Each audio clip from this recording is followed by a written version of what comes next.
मुस्लिम समाज का नौजवान अगर चाह रहा है या मुस्लिम समाज के लोग जो चाह रहे हैं, जो तंजीमें हैं, उन तंजीमों के जो मुखिया हैं उनसे जाकर बोलो, कहो काय बात के मुखिया वो भाई, काहे को तंजीम बना रखी है, काहे को आप रामलीला मैदान में लाखों लोगों को इकट्ठा करते हो कि जब समाज मर रहा है आप बोल ही नहीं सकते, काहे के लिए इकट्ठा कर रहे हो आप?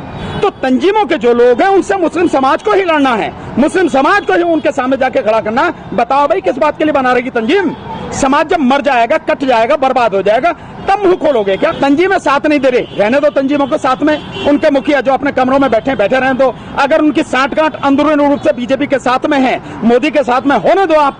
समाज तो इकट्ठा हो ना, बात समाज की है, समाज इकट्ठा हो, वो लड़े अपनी लड़ाई, अपने आप सब कुछ ठीक हो जाएगा। मुस्लिम समाज को घर में बैठना छोड़ देना चाहिए, मुस्लिम समाज को बाहर निकलकर इस सारा सबका विरोध करना चाहिए, और ये विरोध पूरे देश में होना चाहिए।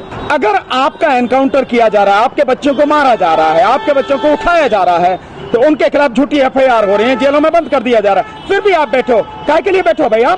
आपकी आबादी 20 करोड़ है इस देश में, आपके साथ में पूरा बहुजन समाज है, दलित समाज की आबादी इस देश में जो 35-40 करोड़ है वो आपके साथ में है, सिख समाज के लोग आपके साथ में हैं, और जो ओबीसी के लोग हैं उसमें बहुत बड़ी संख्या में आपके साथ में है। आप कम से कम निकलो तो सही बाहर। अगर आप निकलोगे नहीं, घरों में बैठे रहोगे, आपके बच्चों को ऐसे उठाया जाएगा, ऐसे एनकाउंटर किया जाएगा। डर किस बात का है मुस्लिम समाज को? मेरी समझ में ये नहीं आ रहा। हुकूमत करने वाला समाज जिसने इस देश में जो है 700 साल हुकूमत करी है, आज वो डरा बैठा, किससे डर रहा है? किससे डर रहा है? किस बात का डर है?